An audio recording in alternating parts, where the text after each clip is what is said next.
रिद्धि जोशी और आप देख रहे हैं दस्तक लाइव। आइए बढ़ते हैं इंदौर की खबरों की ओर।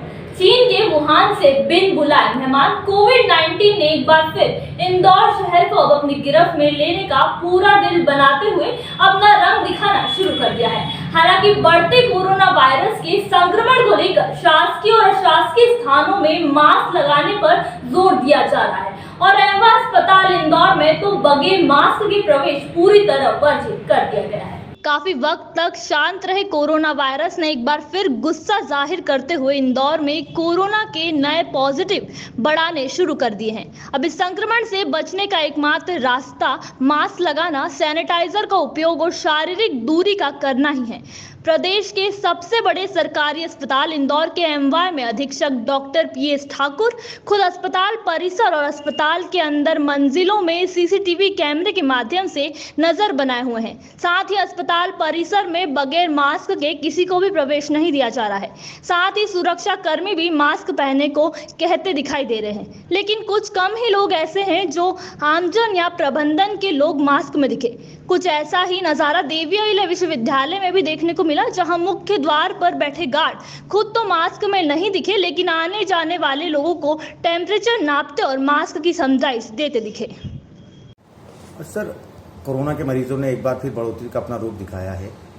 अस्पताल परिसर में इक्का दुक्का लोग बगैर मास्क के नजर रहे। क्या एक्शन प्लान आप लोगों ने तैयार किया है? बगैर मास्क वालों को क्या अस्पताल में आने दिया जा रहा है या नहीं? नहीं, हमारा तो वैसे भी सख्ती थी, लेकिन अभी चूंकि अब संक्रमण की संख्या बढ़ने लगी है तो सभी को ताकीद कर दिया गया है कि बगैर मास्क के किसी की एंट्री नहीं करें।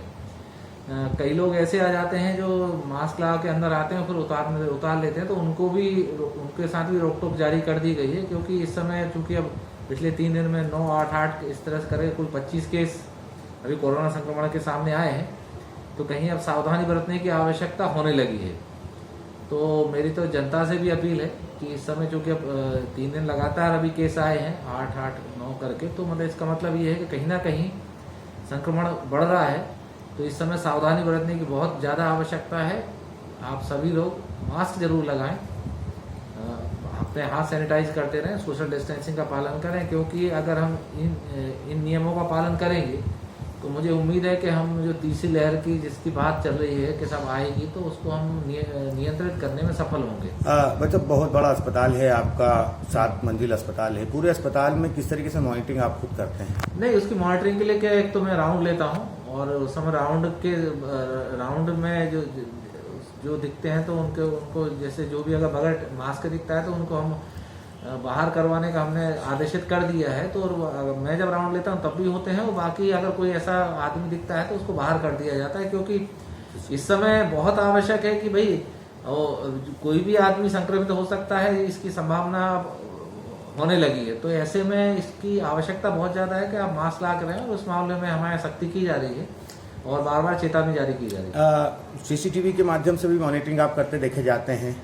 हाँ, सीसीटीवी तो हम यहाँ चलता ही रहता है जो फुल टाइम ऑफिस में, तो वो हम देखते रहते हैं, उसको फुल टाइम करते रहते हैं। लेकिन मुख्य जो है कि हमारे जो सुरक्षा के जो कर्मी हैं उनको निर्देशित किया गया है कि एंट्री पॉइंट पर ही हम ये देखें कि बगैर मास्क के कोई भी एंटर ना हो, और इसके बाद अगर कोई पाया जाता है तो उसको उचित समझाई दी जाती है। आपका परिचय? डॉक्टर पीएस ठाकुर, अधीक्षक एमवा अस्पताल इंदौर।